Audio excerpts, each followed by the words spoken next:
बच्चों, आज फिर हम नई वीडियो लेकर आए हैं आपके लिए। मैं आपका फिजिक्स टीचर मयूर शर्मा। आप सभी लोग अच्छे होंगे और ऐसे ही हमारे वीडियो को लाइक करते रहिए। आपका प्यार हमें मिलता रहना चाहिए और बार बार हमारी वीडियो को देखिए और ज़्यादा से ज़्यादा आप लोग उससे सीखने की कोशिश करिए। आज का बच्चों हमारे पास में जो टॉपिक है वो है गॉस थ्योरम। और गॉस थ्योरम के आज हम बोर्ड से आने वाले कुछ इम्पॉर्टेंट क्वेश्चंस करने वाले हैं, ठीक है। तो उससे पहले मैं थोड़े से फॉर्मूले जो हैं वो पहले मैं आपको बताना चाहूँगा कि गॉस थ्योरम में कौन कौन से फॉर्मूले यूज़ होते हैं और कौन कौन से टॉपिक्स जो है वो यूज़ होते हैं, ठीक है। तो गॉस थ्योरम जो है उसको पढ़ने के लिए सबसे पहला जो टॉपिक है वो है हमारे पास में इलेक्ट्रिक फ्लक्स।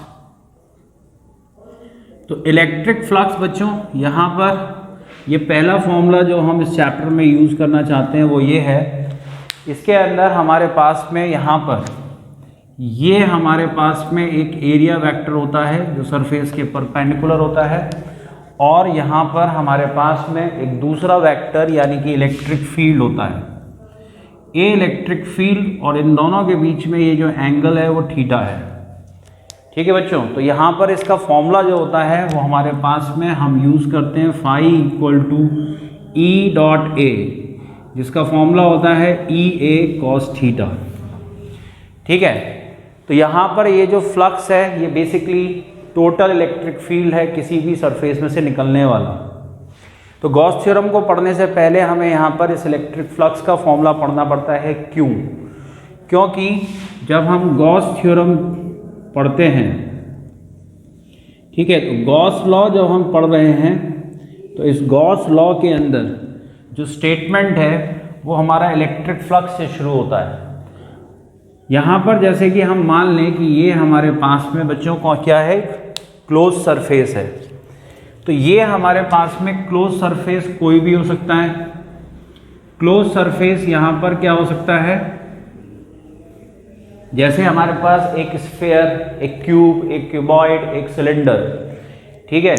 तो इसमें हमारे पास में यहाँ पर इसके अंदर एक चार्ज रखा हुआ है Q। ये चार्ज एक से ज़्यादा भी हो सकता है। तो हमने ऑलरेडी पढ़ रखा है कि चार्ज एडिटिव होता है। एडिटिविटी प्रॉपर्टी को यूज़ करते हुए जितने भी चार्जेस होते हैं हम उनको ऐड करके एक नेट चार्ज निकाल लेते हैं। तो यहाँ पर गॉस थ्योरम का जो स्टेटमेंट है वो phi equal to Q net divided by epsilon naught होता है, ठीक बच्चे। तो हमारे पास में यहाँ पर ये जो फ्लक्स है, ठीक है, तो ये flux is equal to Q net divided by epsilon naught. तो ये स्टेटमेंट यहाँ पर जो होता है the total electric flux passing through a closed surface is equal to 1 upon epsilon naught times the net charge enclosed in it। इसे हम Gauss theorem बोलते हैं और आज हम इसके ऊपर क्वेश्चन करने जा रहे हैं जहाँ पर फ्लक्स की वैल्यू निकालने के लिए हमारे पास में एक फॉर्मूला होता है phi equal to E A cos theta. अगर इसी को अगर हम इंटीग्रेशन टर्म्स में लिखेंगे तो इंटीग्रेशन टर्म्स में लिखने के लिए हमारे पास में यहाँ पर इसको हम लिख सकते हैं phi equal to E dot D A equal to, ये हमारे पास में फ्लक्स का फॉर्मूला निकल के आता है। इसके अंदर ये जो सिंबल आप देख रहे हो ये किसका है, क्लोज्ड इंटीग्रेशन कहलाता है। मैथ्स में से बोलते हैं क्लोज इंटीग्रेशन, यानी कि ये क्लोज सरफेस के लिए होता है। तो यानी हम गॉस थ्योरम को एक और तरीके से लिख सकते हैं। वो दूसरा तरीका यहाँ पर हमारे पास क्या हो गया कि हम फ्लक्स की जगह पे लिख सकते हैं integration E dot D A equal to Q net divided by epsilon naught. Question करने से पहले या जो बोर्ड में एग्ज़ाम में जो इम्पोर्टेंट कंसेप्ट्स हैं वो जानना हमारे लिए पहले ज़रूरी है, क्योंकि हमें क्वेश्चन तभी समझ में आएंगे जब हम उन चीज़ों को जान लेंगे। सबसे पहली चीज़, इसके अंदर शेप और साइज नहीं आ रहा, किसका, क्लोज सरफेस का, जिससे हमें ये पता लगता है कि जो टोटल फ्लक्स होता है वो शेप और साइज पे डिपेंड नहीं करता। अब देखो इसी के ऊपर पहला क्वेश्चन आज हम कर रहे हैं, ठीक है। पहला क्वेश्चन हम यहाँ पे जो करना चाह रहे हैं वो इसी कंसेप्ट पे कर रहे हैं। किस कंसेप्ट पे, कि यहाँ पर टोटल फ्लक्स किसी भी क्लोज सरफेस पे जो है वो डिपेंड नहीं करता।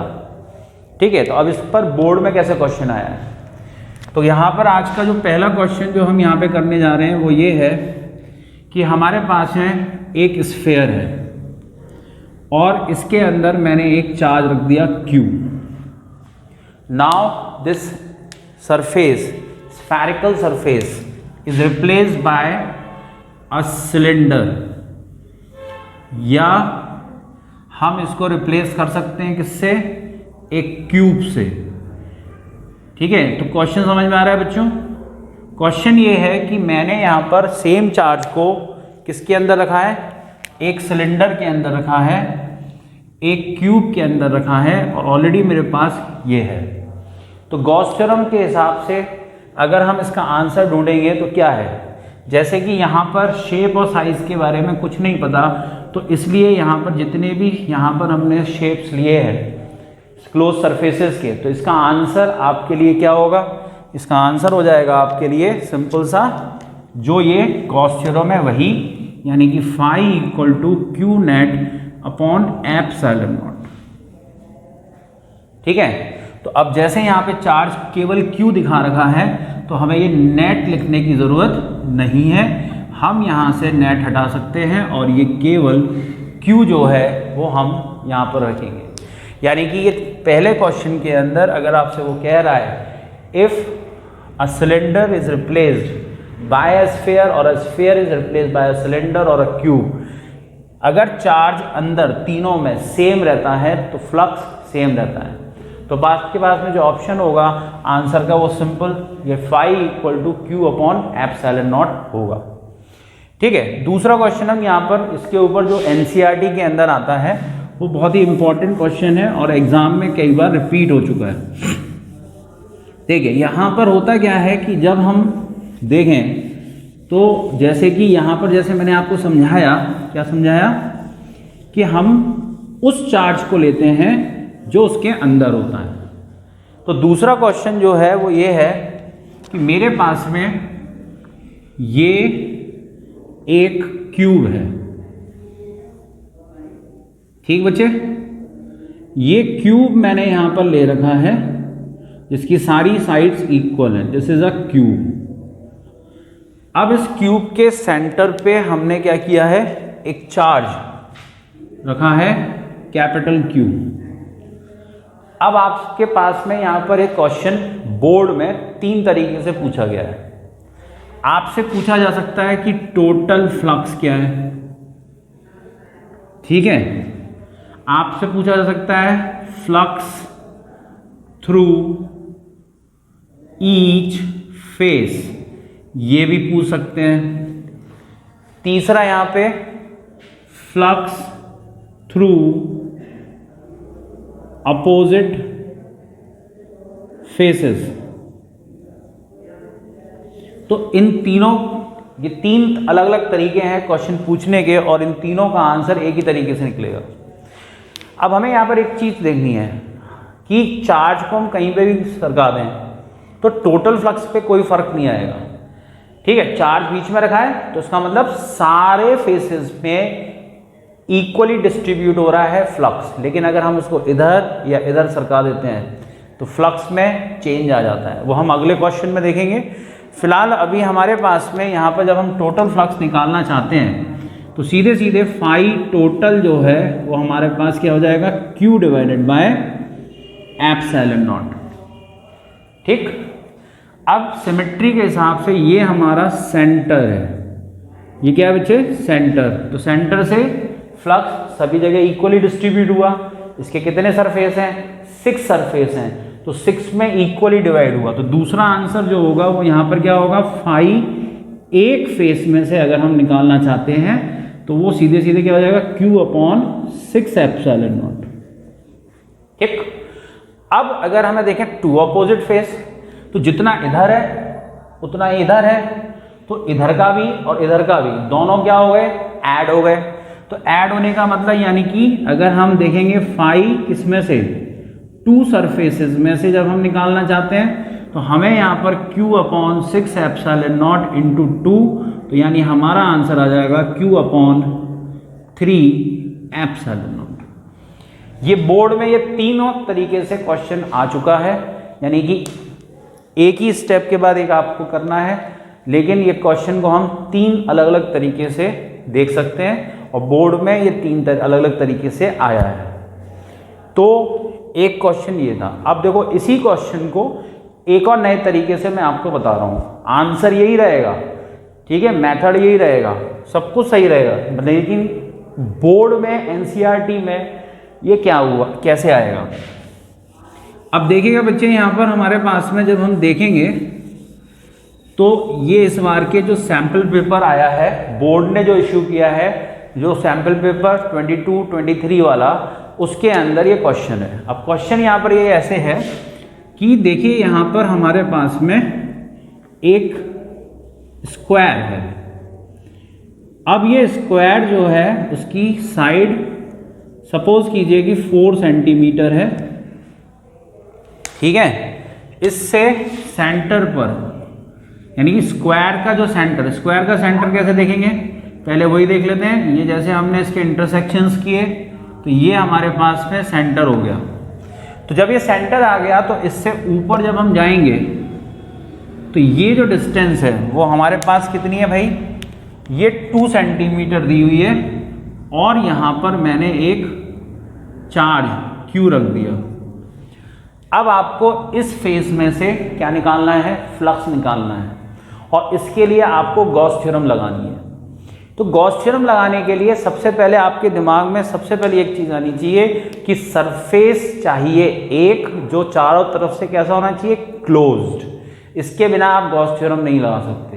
तो गॉस थ्योरम लगाने के लिए आपको एक क्लोज सरफेस की ज़रूरत है, और वो क्लोज सरफेस अब हमें यहाँ पर बनाना होगा। दूसरी चीज़, क्लोज सरफेस जो होता है वो चार्ज के रेस्पेक्ट में सिमेट्रिक होना चाहिए, सिमेट्री मेंटेन होनी चाहिए। तो दिया मेरे को ये स्क्वायर है, लेकिन अगर हम यहाँ पे देखेंगे तो ये हमारे पास में इस तरीके से, मैं इसको चारों तरफ से बंद कर रहा हूँ। कैसे बंद कर रहा हूँ कि मैंने इसके चारों तरफ क्या किया, ये क्यूब डिज़ाइन कर लिया। जब क्यूब डिज़ाइन किया तो ये ऊपर से भी और नीचे से भी कितना हो गया, 2 सेंटीमीटर। तो अब ये चार्ज कहाँ आ गया, सेंटर पे आ गया। किसके सेंटर पर, क्यूब से। तो यही क्वेश्चन अभी हमने एक सिंपल तरीके से किया था, यही वही चीज़ है, सब कुछ वही करना है, लेकिन क्वेश्चन को पूछने का तरीका यहाँ पर चेंज हो गया। यानी कि चार्ज को अब हम फिर दोबारा से सेंटर पर ले आए एक क्यूब के। जब हम एक क्यूब पर ले आए तो ये टोटल फ्लक्स कितना होगा, Q/ε0, और हमारा आंसर यानी इस स्क्वायर में फ्लक्स एक फेस का हम लेंगे Q/6ε0। इसमें ये जो साइड दी हुई है इसका कोई यूज़ नहीं है, इसे कोई मतलब नहीं है। अब जैसे मान के चलिए इस चार्ज की वैल्यू आपको दी हुई है 2 माइक्रोकूलम, तो 2 माइक्रोकूलम, तो हम यहाँ पर ये 2 × 10⁻⁻6 कूलम और 6ε0 8.85 × 10⁻12। जब हम इसे कैलकुलेट करते हैं तो ये कूलाम में जब हम इसे वैल्यू रखेंगे, चेंज किया है हमने माइक्रो कूलाम से कूलाम में 10⁻⁻6 से, तो यहाँ पर ये न्यूटन पर कूलाम मीटर स्क्वायर, या इसका दूसरा यूनिट वोल्ट मीटर हम यहाँ पर लिख सकते हैं। तो ये हमारा सिंपल सा आंसर हो जाता है। ठीक है बच्चों, तो अभी हमने सबसे पहला क्वेश्चन जो किया था वो शेप एंड साइज पे किया था। दूसरा यहाँ पर हमने देखा कि फ्लक्स किस तरीके से डिवाइड होता है, पूरा निकालना है, एक फेस में से निकालना है, 2 फेस पे से निकालना है। तो ये हमारे 2 क्वेश्चन हो गए। अब हम आ रहे हैं तीसरे क्वेश्चन पे। ठीक है, अब तीसरे क्वेश्चन में यहाँ पर क्या है कि जो तीसरा क्वेश्चन गॉस थ्योरम में आपसे पूछा जाता है वो कुछ इस तरीके से है। ठीक है, तो हमारे पास में यहाँ पर है क्या, we have a close surface, और उसमें कुछ चार्जेस उसके अंदर रखे हुए हैं और कुछ चार्जेस उसके बाहर रखे हुए हैं। तो हमें यहाँ पर ये चीज़ ध्यान रखनी है। तो क्वेश्चन नंबर 3 हम यहाँ पर देखने जा रहे हैं कि जैसे वी हैव अ यहाँ this S is a close surface, this is also a question which is asked in your board exam. पहले बोर्ड में ये पूछा जा चुका है। तो यहाँ पे हमारे पास में क्लोज सरफेस है बच्चे, और इस क्लोज सरफेस के अंदर हम डिफरेंट चार्जेस लेके चल रहे हैं।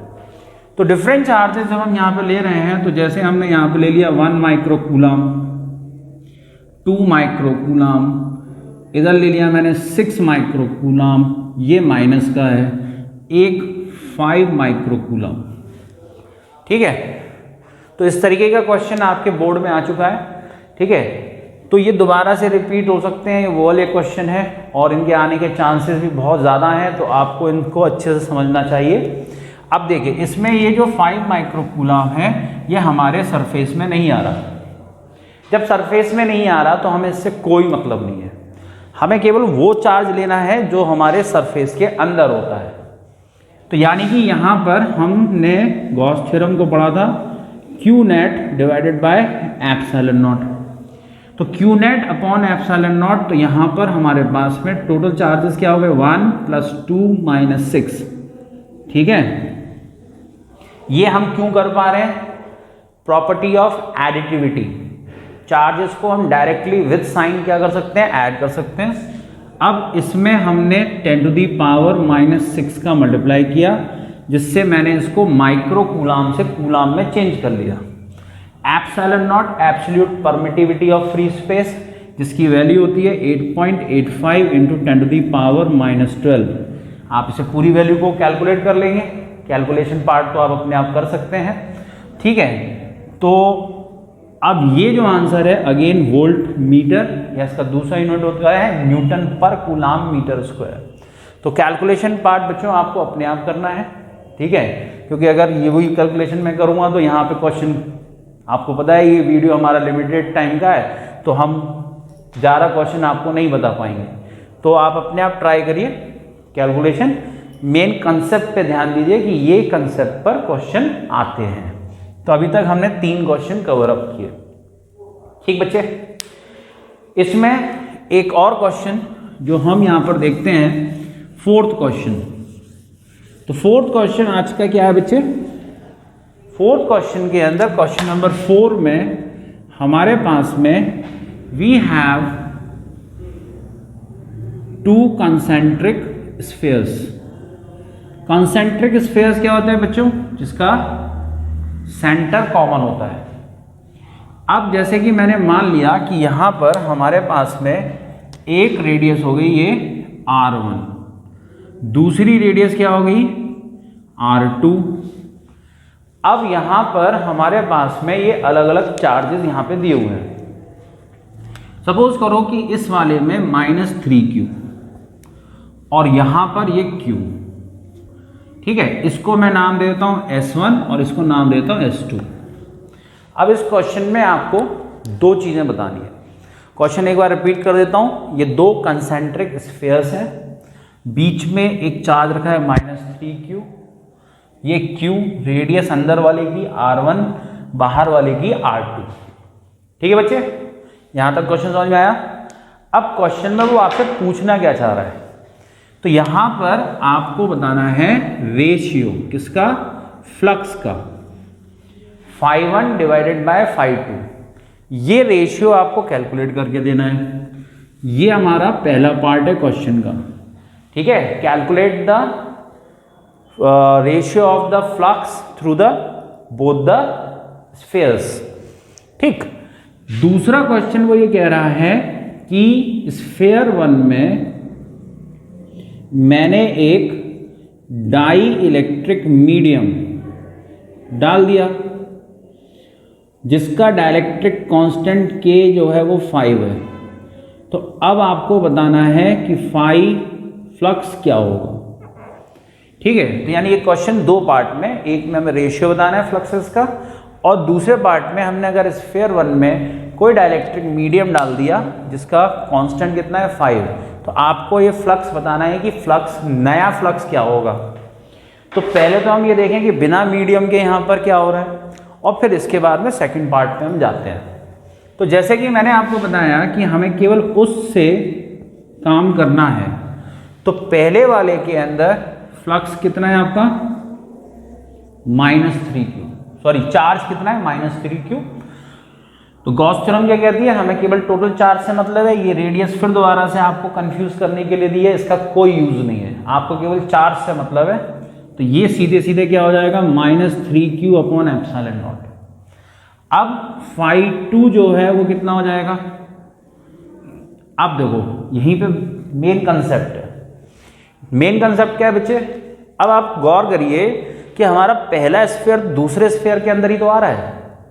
तो अगर हम बाहर वाले स्फीयर को देखेंगे तो हमारे लिए ये भी चार्ज फर्स्ट स्फीयर में, सेकंड स्फीयर यानी बाहर वाले में ये वाला चार्ज भी है और अंदर वाला भी है।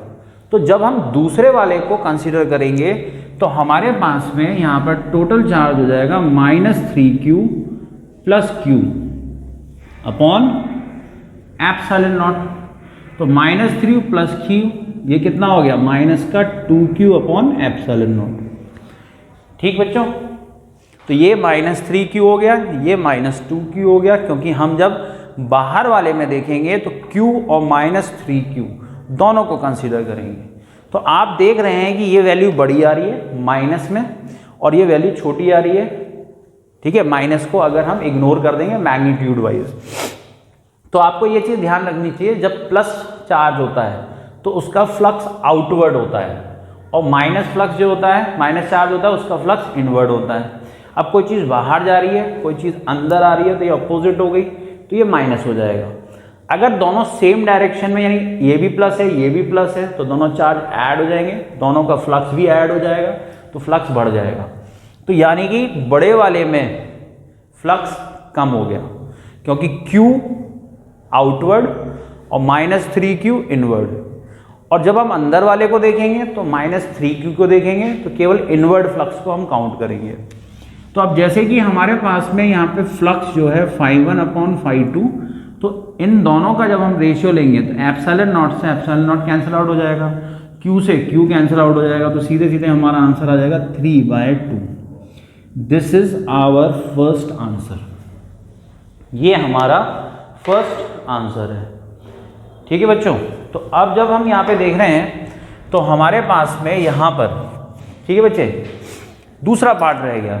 ठीक है, तो यहाँ पर हमारे पास में फ्लक्स का जो फॉर्मूला है वो है Q net divided by epsilon naught. तो ये एप्सिलॉन नॉट परमिटिविटी है।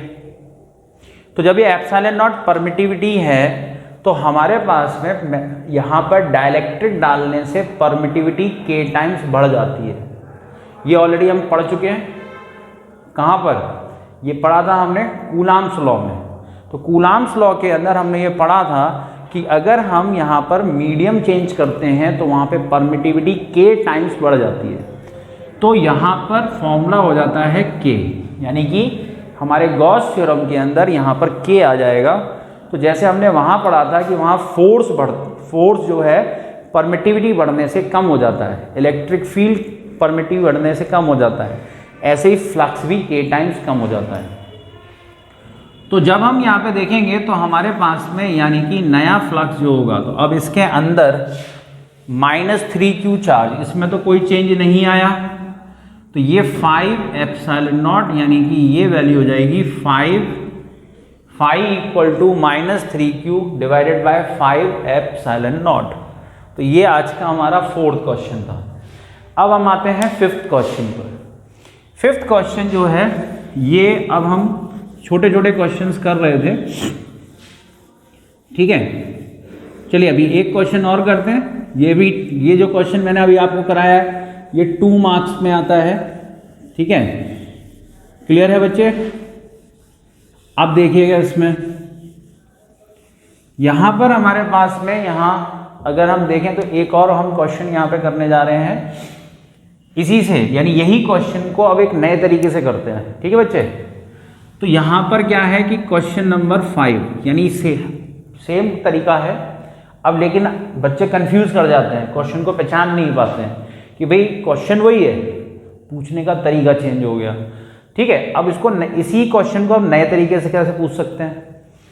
तो उसके लिए हमारे पास में यहाँ पर 2 एक्सिस हम लेके चल रहे हैं, x और y, और ये हो गया ऑरिजिन।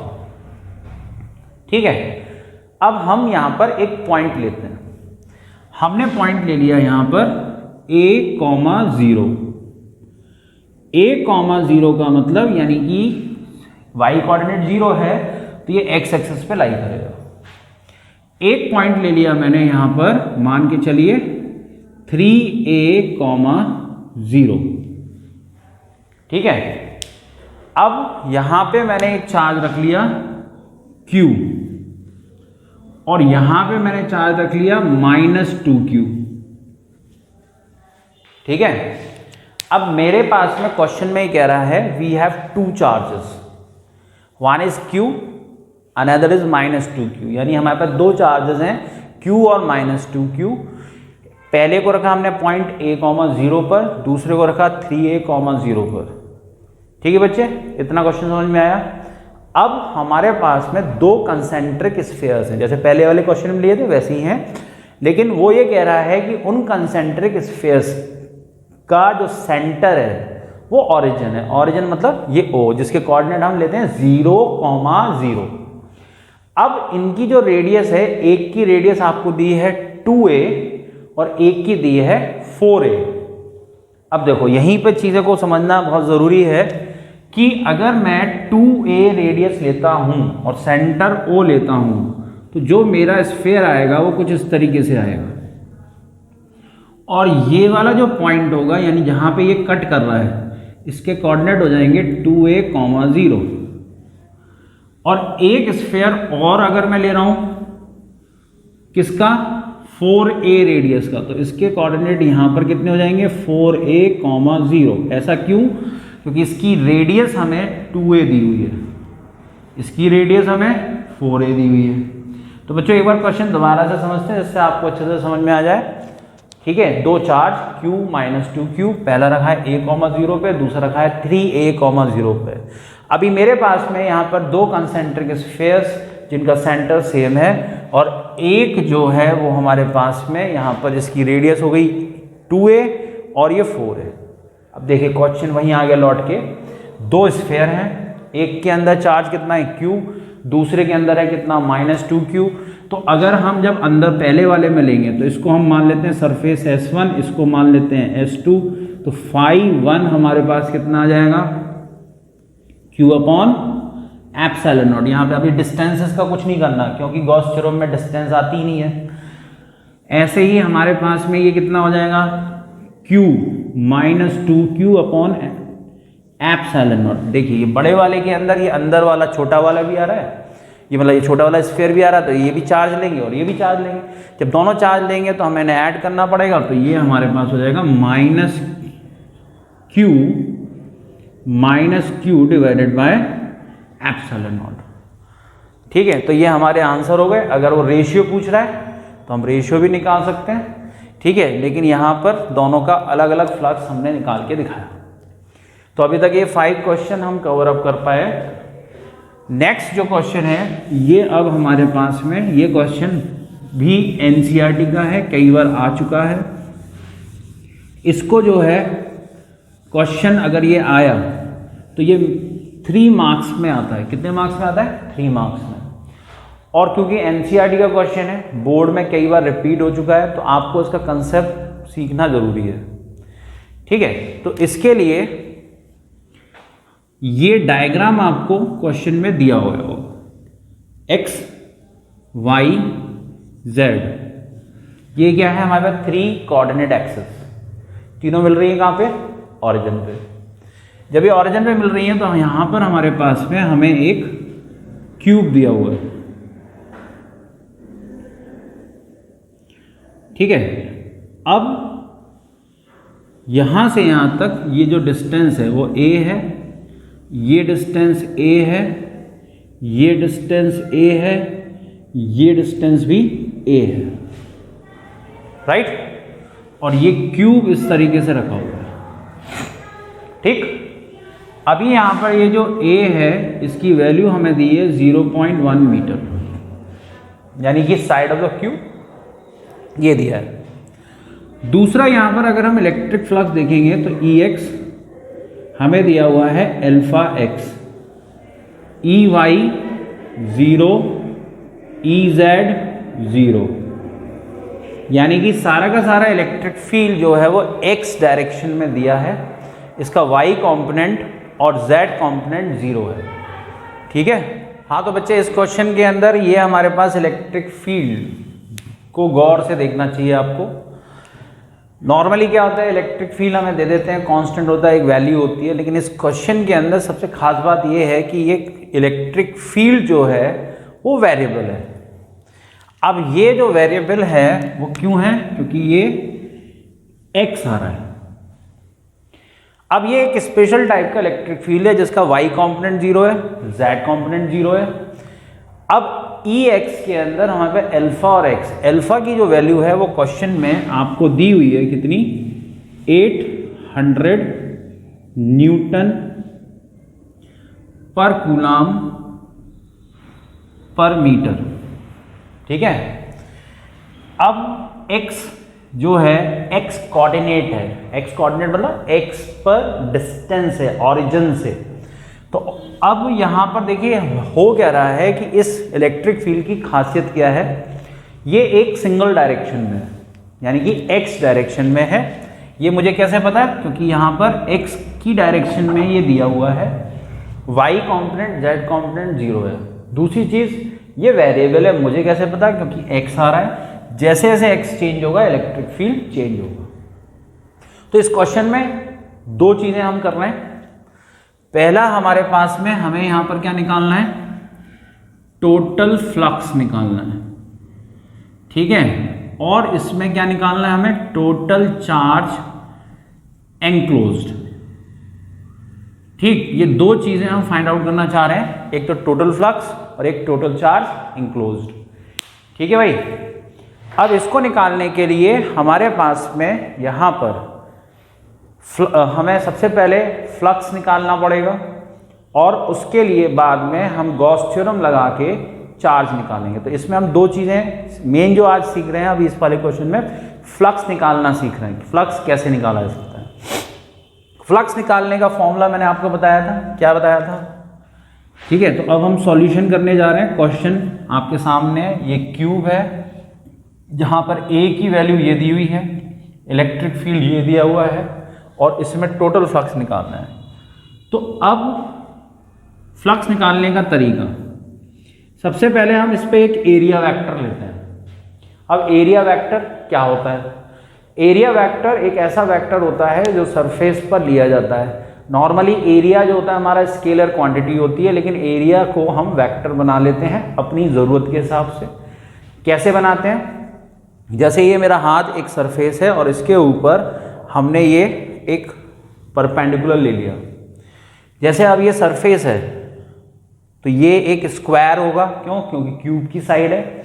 इस पर मैंने एक एरिया वेक्टर ये बाहर की तरफ ले लिया, तो हमारे पास में यहाँ पर ये A1 एरिया वेक्टर हो गया। अब इसी की जगह पे अगर मैं इधर एरिया वेक्टर लूंगा तो ये हमारे पास में A2 होगा। इसी तरीके से अगर मैं ऊपर ले लूं तो यहां पर ये एरिया वेक्टर A3 होगा। तो तीनों में आप कॉमन चीज क्या देख रहे हैं, डायरेक्शन कहां होती है, बाहर की तरफ।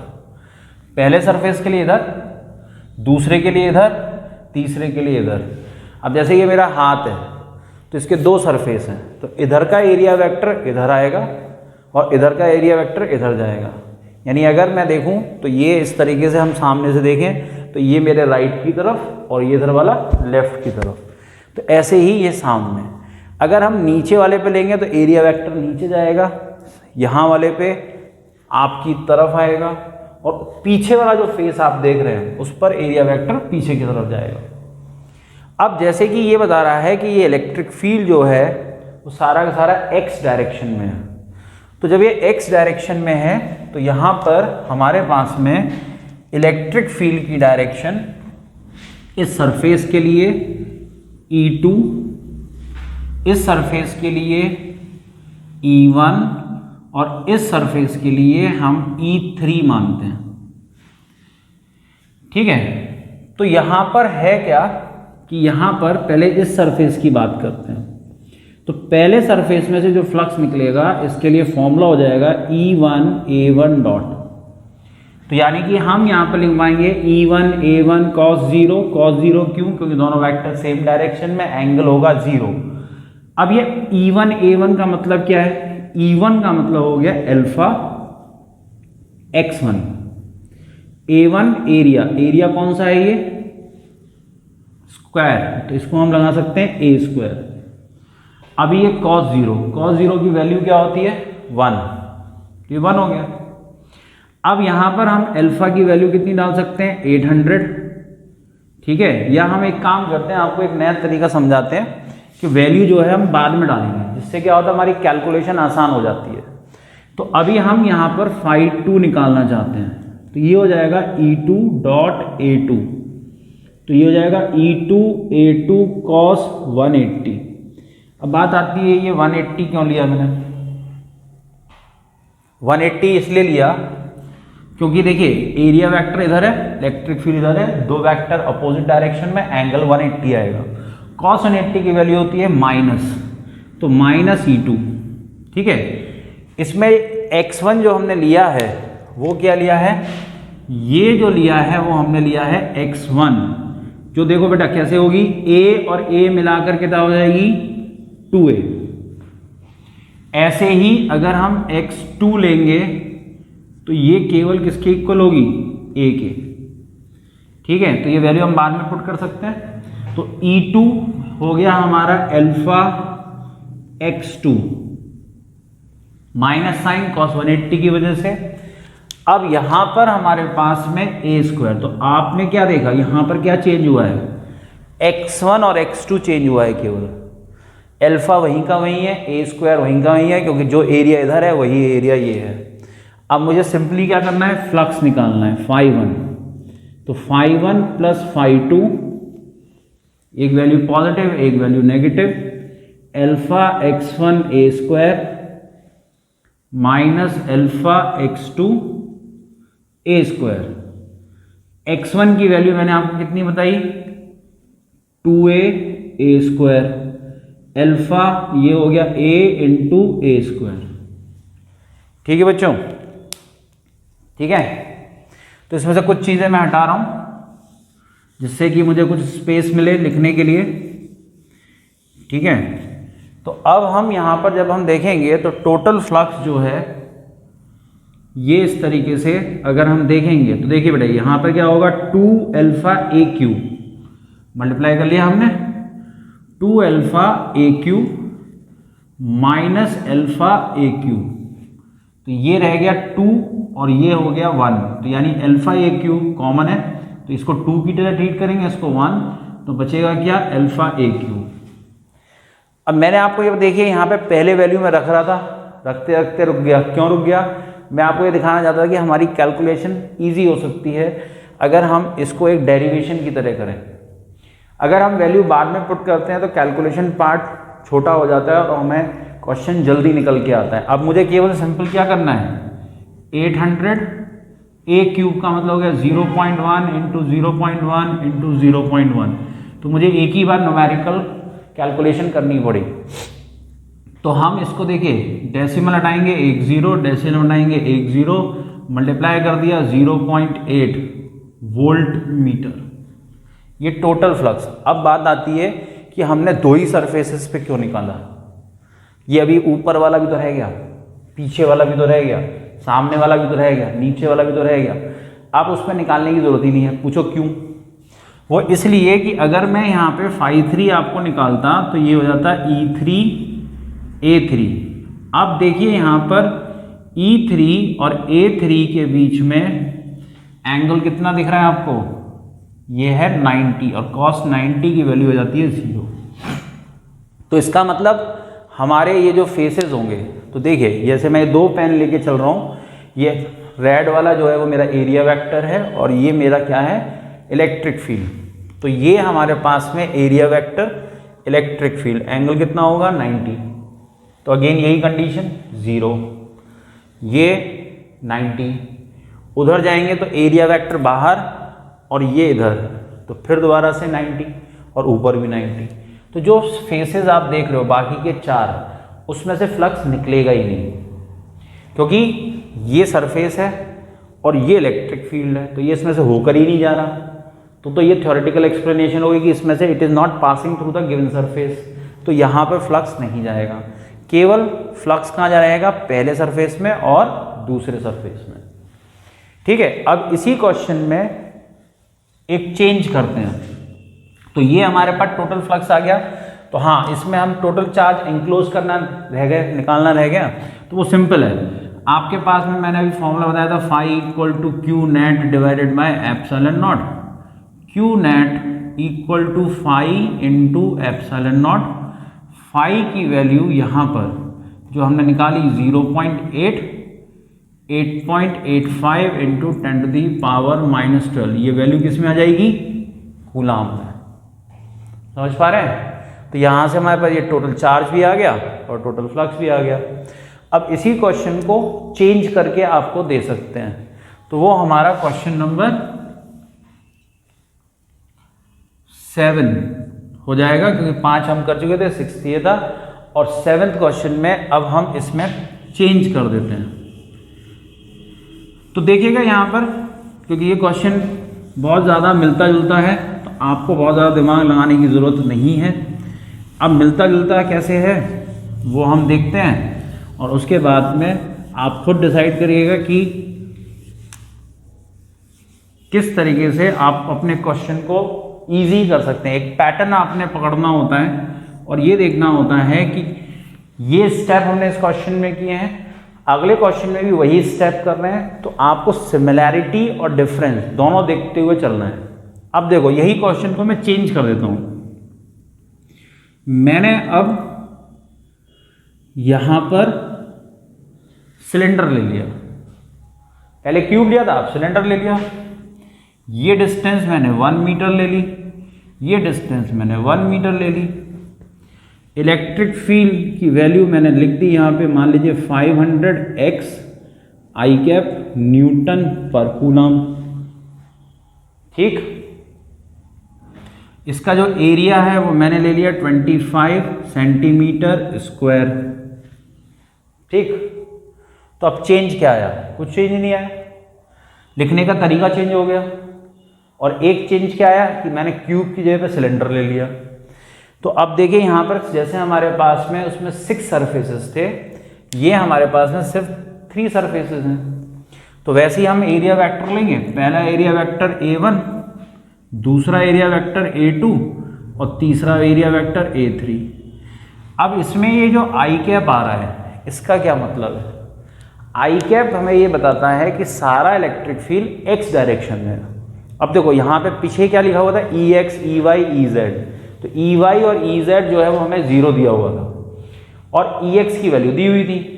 तो EX की वैल्यू जब हमें दी हुई थी तो इसका मतलब वो x डायरेक्शन में था। यहाँ पर आई कैप ये बता रहा है कि हमारा इलेक्ट्रिक फील्ड कहाँ पर है, x डायरेक्शन में है। ठीक है बच्चों, अब यहाँ पर एरिया जो था वो हमने निकाला था स्क्वायर का, a स्क्वायर करके, यहाँ एरिया डायरेक्ट दिया हुआ है।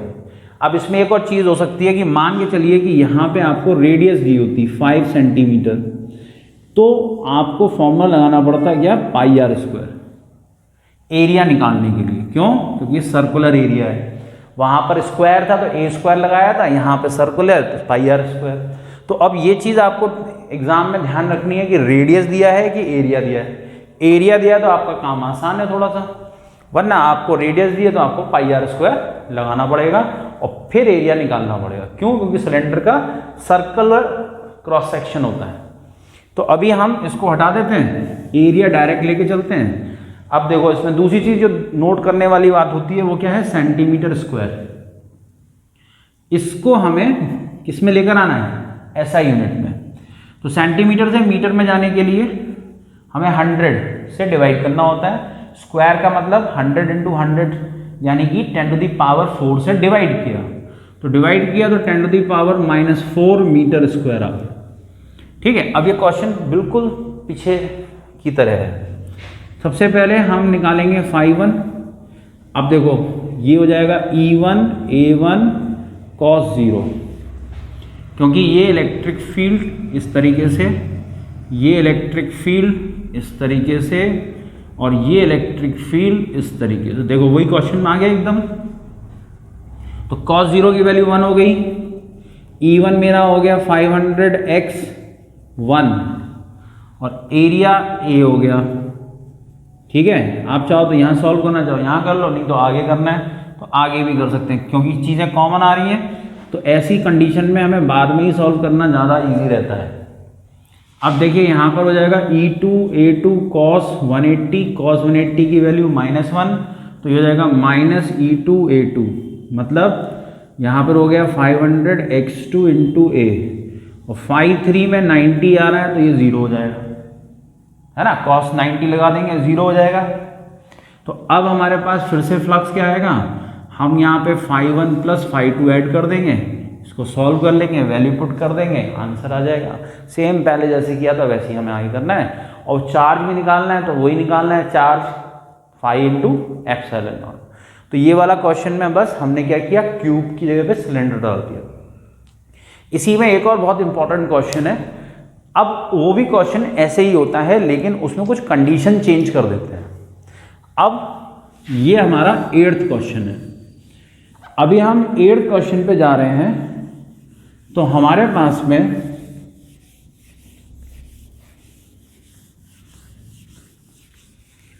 देखिए इस 8th क्वेश्चन में जब हम यहां पर देखेंगे तो क्वेश्चन नंबर 8, अब देखिए यहां पर नई कंडीशन आई है। क्या आई है कि सिलेंडर को हमने कुछ इस तरीके से रखा कि ये सिलेंडर का जो सेंटर है ये ओरिजिन हो गया, ये x है, ये y है, ये z है।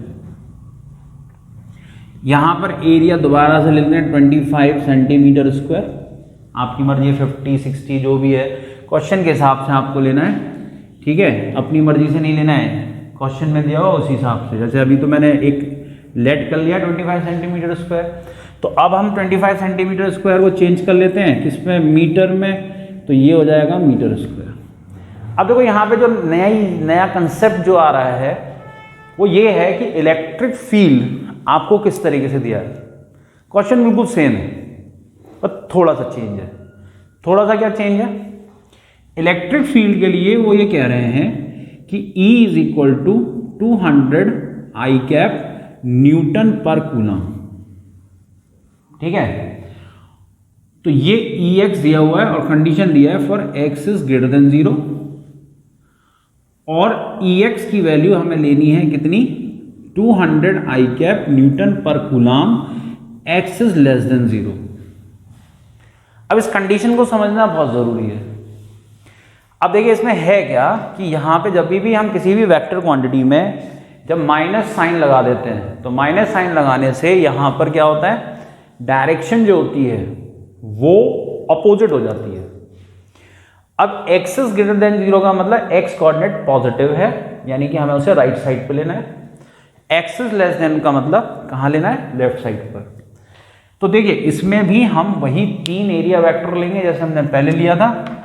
ये A1 इससे आउटवर्ड, A2 इससे आउटवर्ड, ये A3 ऊपर की तरफ। ठीक, अब यहां पे हमें इलेक्ट्रिक फील्ड लेना है। अब देखो ध्यान देखना, पिछले वाले क्वेश्चन में इलेक्ट्रिक फील्ड अंदर जा रहा था इस वाले सरफेस में और एंगल हमने कितना लिया था, 180।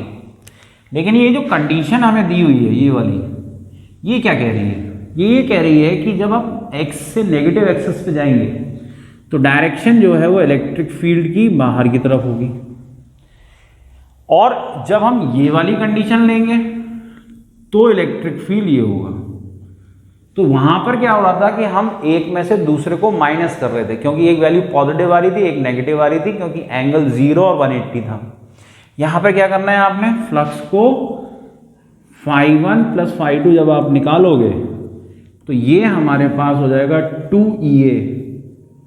2EA कैसे हुआ, EA यानी EA1 और A2 देखिए दोनों जगह पे इक्वल है, जितना एरिया यहाँ उतना एरिया यहाँ। तो ∅1 की वैल्यू क्या होती है, E1 A1 cos 0, cos 0 की वैल्यू 1 हो गई, A1 की जगह पे A डाला, E। दूसरी चीज नोट करने वाली बात है कि इसमें x नहीं आ रहा, तो ये कांस्टेंट इलेक्ट्रिक फील्ड है।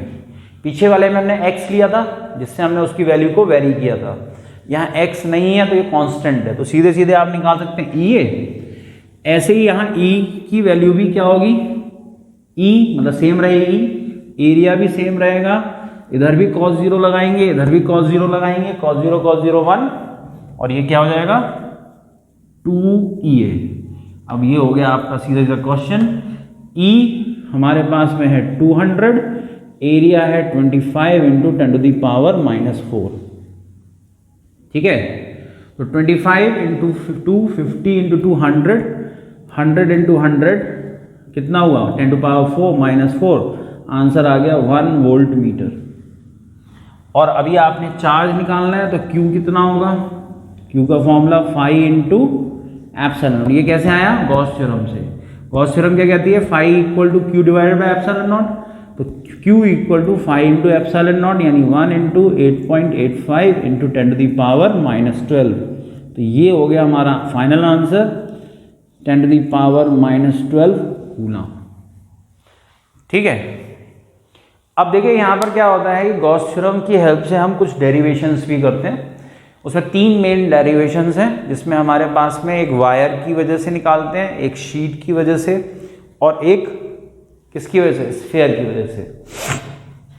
ठीक है, तो उसमें से अभी हमारे पास में आज हम 2 क्वेश्चन और करेंगे, तो टोटल 10 क्वेश्चन हमारे हो जाएंगे आज के लिए।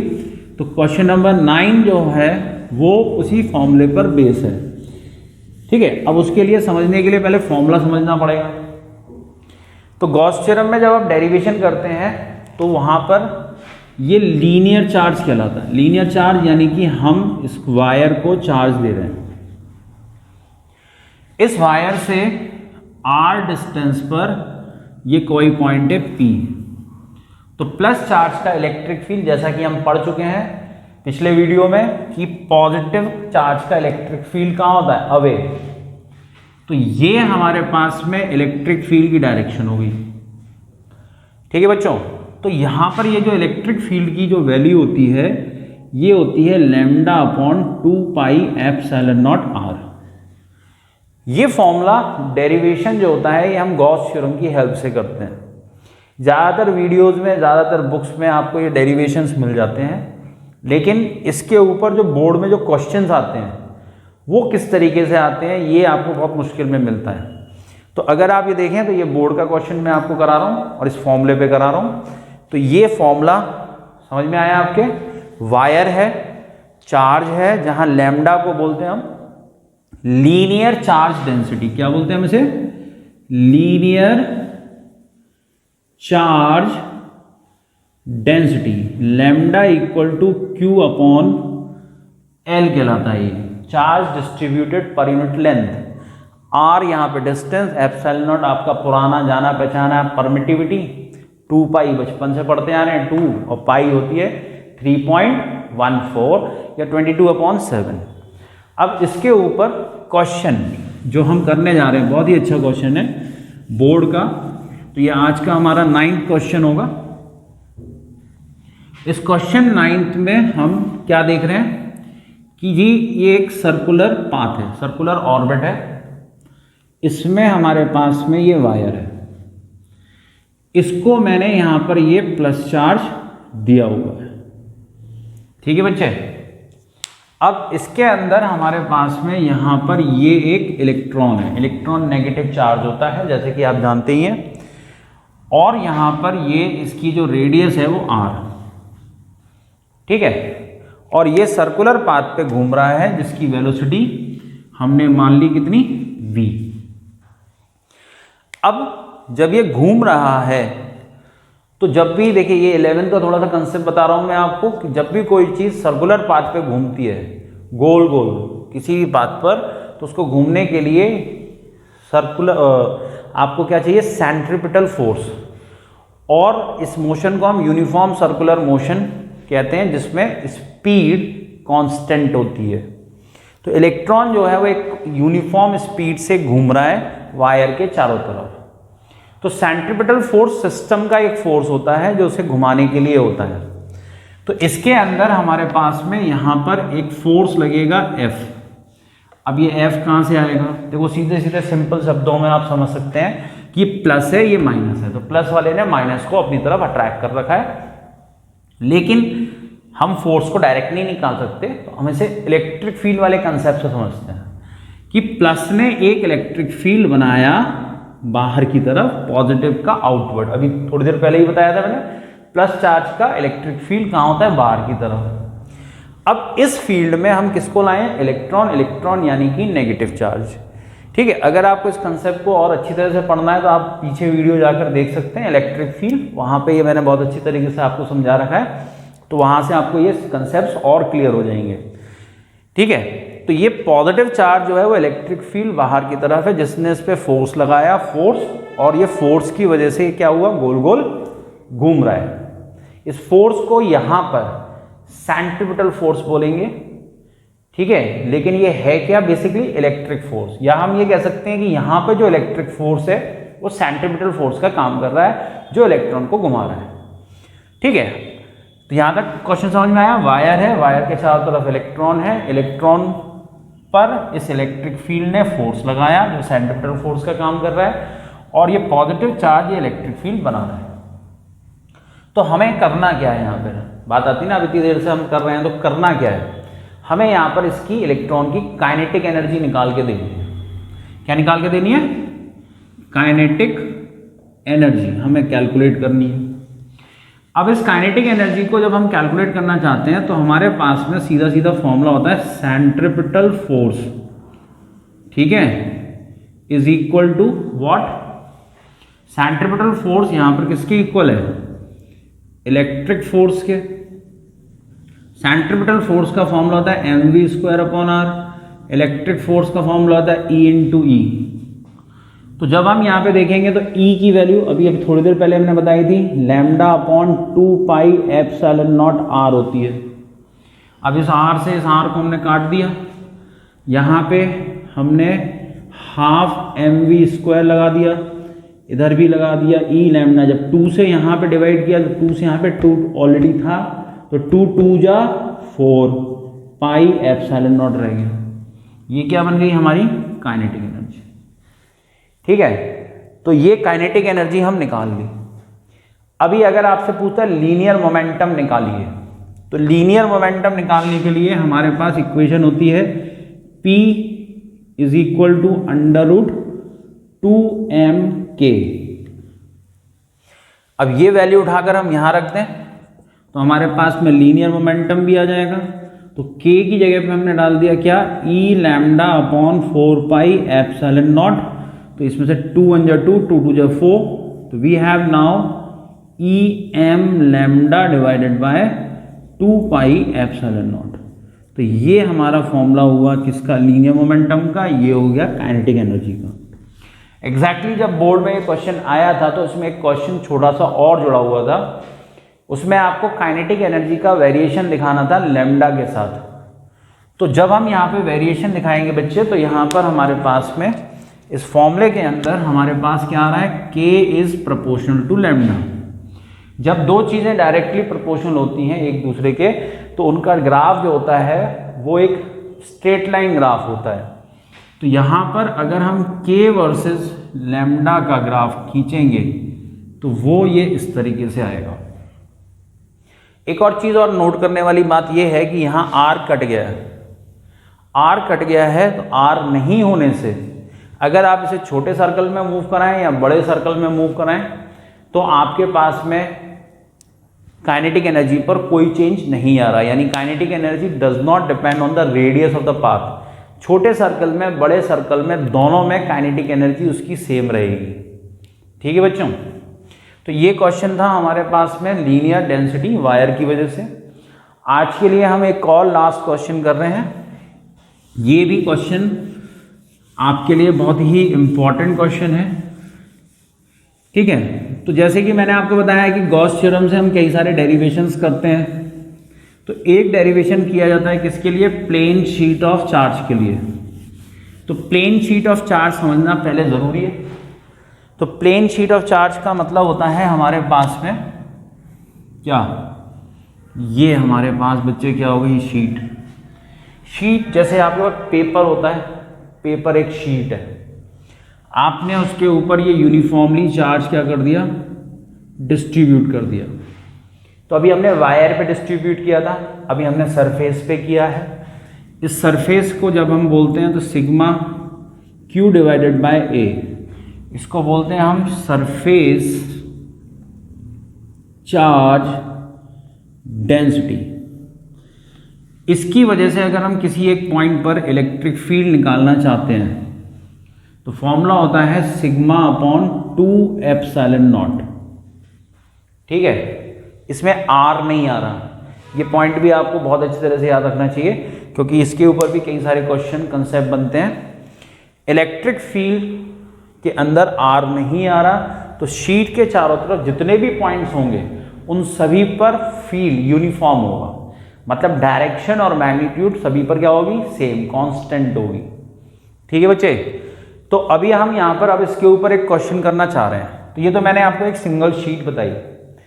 अब अगर हमारे पास में ये सिंगल शीट की जगह पर हम 2 शीट ले लें तो उसकी वजह से हमें अलग अलग पॉइंट्स पर इलेक्ट्रिक फील्ड निकालना है। जैसे एक शीट मैंने ये ली और एक शीट मैंने ये ली, ठीक है जी। तो मेरे पास में यहां पर इसको मैंने दे दिया पॉजिटिव चार्ज, इसको दे दिया माइनस चार्ज। इस पर सरफेस चार्ज डेंसिटी कितनी ले ली मैंने, सिग्मा। इस पर सरफेस चार्ज डेंसिटी कितनी ले ली मैंने, -3 सिग्मा। अब मेरे पास में यहां पर पॉइंट नंबर 1, पॉइंट नंबर 2 और पॉइंट नंबर 3, 3 पॉइंट है। अब इसमें अब आप देखेंगे तो ये है कैसे, जैसे आप अपने कमरे में बैठे होंगे तो आपकी एक दीवार होगी, इधर ये दूसरी दीवार होगी, तो दोनों दीवार के बीच में आप बैठे हुए हो। ठीक है, एक दीवार के उस तरफ जगह है, एक दीवार के उस तरफ जगह है। तो ऐसे ही हमारे पास ये 2 शीट्स हैं, इनके बीच में ये पॉइंट है 2, दोनों शीट्स के उस तरफ और इस तरफ ये 2 अलग अलग पॉइंट्स हैं। आपको 1, 2 और 3 पर टोटल इलेक्ट्रिक फील्ड निकाल के देना है। अब इसमें कुछ कंसेप्ट जो हैं वो पिछली वीडियो के भी हैं, जिसमें जैसे हमने प्रिंसिपल ऑफ सुपरपोजिशन भी पढ़ा था, डायरेक्शन ऑफ इलेक्ट्रिक फील्ड भी पढ़ा था, वो सारी चीज़ें यहाँ लगने वाली हैं। और अभी थोड़ी देर पहले जो मैंने फॉर्मूला बताया वो भी यहाँ पे लगने वाला है। ठीक है, तो सबसे पहले प्रिंसिपल ऑफ सुपरपोजिशन, 2 चार्ज जब होते हैं तो 2 इलेक्ट्रिक फील्ड बनते हैं और दोनों इलेक्ट्रिक फील्ड को ऐड कर देते हैं। ऐड करने के लिए हमें वेक्टर सम की जरूरत पड़ती है। वेक्टर सम क्यों, क्योंकि ये वेक्टर क्वांटिटी है जिसमें हमें डायरेक्शन भी देखना होगा। डायरेक्शन कैसे देखते हैं कि पॉजिटिव चार्ज का इलेक्ट्रिक फील्ड अवे, ठीक है, और नेगेटिव चार्ज का फील्ड टुवर्ड द शीट। इसमें मैं एक एरो को छोटा कर रहा हूं और एक को बड़ा कर रहा हूं। क्यों, पॉजिटिव चार्ज पर सरफेस चार्ज डेंसिटी कम है, -3 सिग्मा बड़ी चार्ज डेंसिटी है लेकिन नेगेटिव चार्ज में है। तो इसका इलेक्ट्रिक फील्ड जब हम यहाँ पे देखेंगे तो ये E1, इसके अंदर जब हम देखेंगे तो ये E2। ठीक है, ये हम शीट 1 नाम दे देते हैं इसको और इसको शीट 2। तो प्लस का आउटवर्ड, माइनस का इनवर्ड, प्लस का दूर जाता हुआ, माइनस का अंदर आता हुआ। ऐसे ही जब हम यहां देखेंगे तो प्लस का दूर जाता हुआ, माइनस का अंदर आता हुआ, तो ये E2 और E1।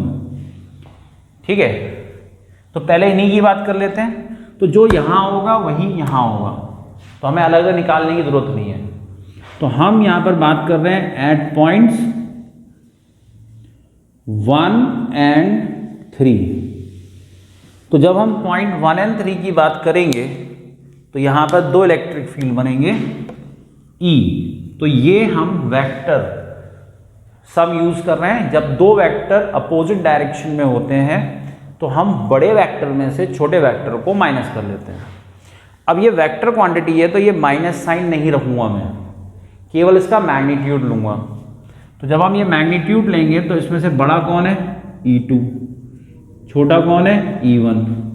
तो हम यहां पर इसको ले पाएंगे 3 sigma upon epsilon not minus sigma upon epsilon not. ये माइनस क्यों आया है, क्योंकि दोनों अपोजिट डायरेक्शन में।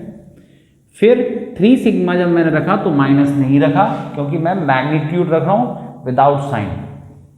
तो मेरे पास में वैल्यू आ जाएगी 2 sigma upon epsilon not. Epsilon not हमने एलसीएम लिया, 3 सिग्मा माइनस सिग्मा यानी कि 2 सिग्मा। ठीक है, अब इसकी डायरेक्शन लिखनी है। तो बड़ा कौन है? E2। E2 का है अंदर की तरफ, तो यहां हम लिख देंगे टुवर्ड्स द शीट। तो ये टुवर्ड्स द शीट हमें डायरेक्शन बता रहा है और ये हमें मैग्नीट्यूड बता रहा है। अब हम आते हैं पॉइंट 2 पर। इस पॉइंट 2 में ये प्लस इधर होगा, माइनस इधर होगा। क्यों? पॉजिटिव से दूर माइनस की तरफ, तो प्लस से मैं दूर जा रहा हूं और माइनस की तरफ जा रहा हूं। तो यहां पे दोनों इलेक्ट्रिक फील्ड E1 और E2 दोनों एक ही तरफ आ जाएंगे। तो जैसे हमने यहाँ माइनस किया था, क्योंकि अपोजिट डायरेक्शन था, यहाँ पे हम इन दोनों को क्या कर देंगे? ऐड कर देंगे। तो ये हो जाएगा 3 sigma upon epsilon not plus sigma upon epsilon naught. तो 4 सिग्मा अपॉन एप्सिलॉन नॉट, यहाँ पर ये वैल्यू आ जाएगी, दोनों ऐड हो जाएंगे। डायरेक्शन कहाँ होगी? फ्रॉम